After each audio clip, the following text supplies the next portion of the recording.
Shabbat Shalom.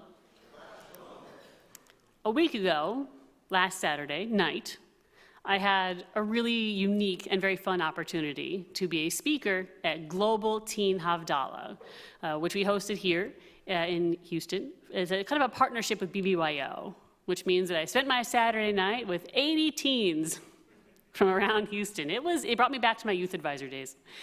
After Shabbat, we all met up, we did Havdalah, there was a keynote speaker, and then breakout sessions. And the whole weekend, the whole Havdalah, was focused on preparing teens for their future.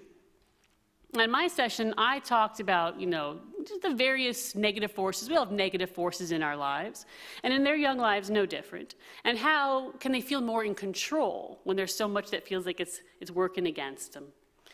And as part of that, during the session, I got to hear what causes our teens' anxiety.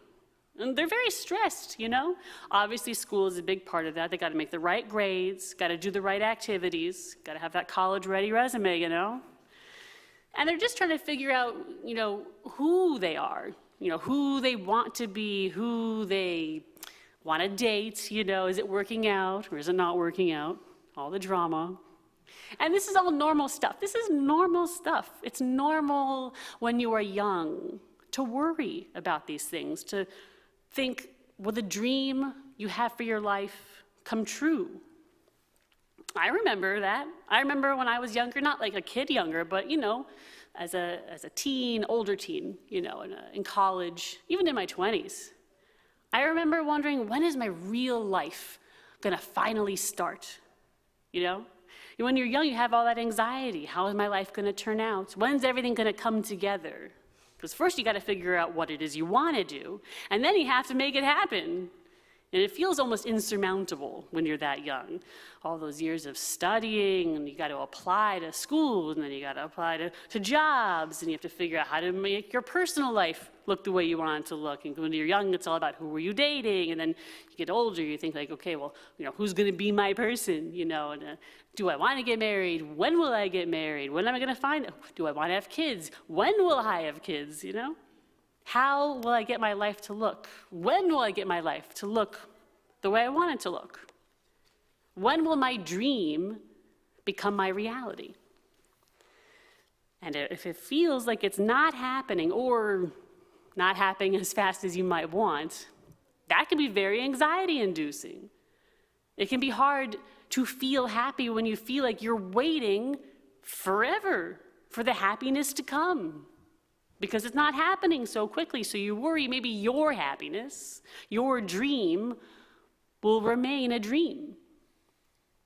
Now, the protagonist in our Torah portion this week is Joseph, and he was a guy with some pretty big dreams. Literally, he dreams that one day he, the youngest son, and in ancient times that means you were the lowest of your family, he will one day rule over everything, including his own family. That one day they will bow down to him.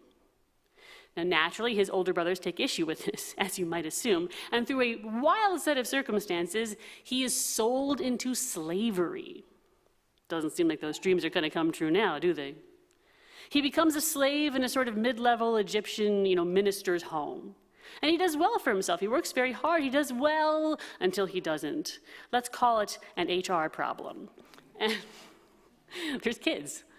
And he finds himself thrown into an Egyptian prison. That's not the dream. It's no one's dream. And through an even wilder set of circumstances and his own God-given skills, he works hard. He rises through the ranks of the prison system, eventually finding himself sitting across from Pharaoh, interpreting his dreams. And this is the key that unlocks everything. Literally, Joseph goes from the chains of slavery to being vice pharaoh, in charge of storing and distributing food aid for the entire Egyptian kingdom. That's a promotion to a position of power, let me tell you, over, well, darn near everyone. His own brothers came to Egypt to beg for help, to plead their cause. And when they did that, they bowed to him. So we see finally his dream about his own life came true. But man, what a slog it took to get there. It took years and years, so many trials and tribulations, so many near misses and close calls. But our ancient rabbis pointed this out as a fundamental lesson to all of us. The Talmud teaches, Le'olam yitztapeh adam lechalam tov. One should always anticipate the fulfillment of a good dream. Well, that's pretty good. Ad 22 shana.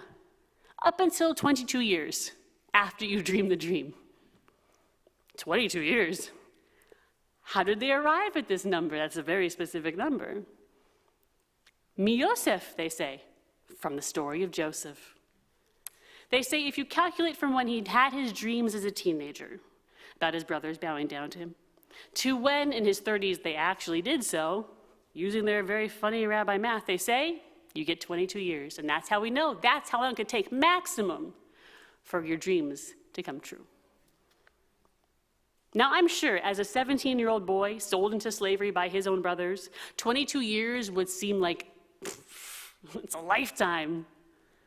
And as a young man in his early 20s, serving as a slave in an Egyptian household, 22 years would feel like a prison sentence. And as a young adult, nearing 30, in actual prison, working hard but treading water, just trying to stay afloat at the lowest point in his life yet, 22 years would seem impossibly large. But I think the ancient rabbis were trying to teach an important lesson to the younger people among us, something that the older among us learn just by living life, which is that often, I would say never, are dreams a reality right away. It takes a lot of doing and many years to see your life finally look the way you want it to. And that's after you figure out what that is. I know for me, if I could go back now and show teenage Sarah, college-age Sarah, 20s Sarah, what current Sarah's life looks like, I would be in awe of my own life today. You mean you get to do that? We get to do that as our job every day? We bought a house on our own? That's our husband? He's so tall. He's 6'3". Those are our kids. They're adorable. We have a dog. It can be so hard. It can be so hard when you're younger. And frankly, sometimes when you're older too, when your life does not look exactly how you want it to.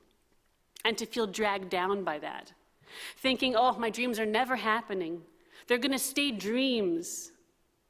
But our tradition teaches that sometimes dreams just take a long time from inception to reality. And they never happen without work, hard work, without perseverance, without faith. Faith in God and faith in yourself, that you can be so much more. So never stop dreaming, and never stop working to make your dreams a reality. I hope all of your wildest dreams come true, and preferably in less than 22 years. Shabbat Shalom.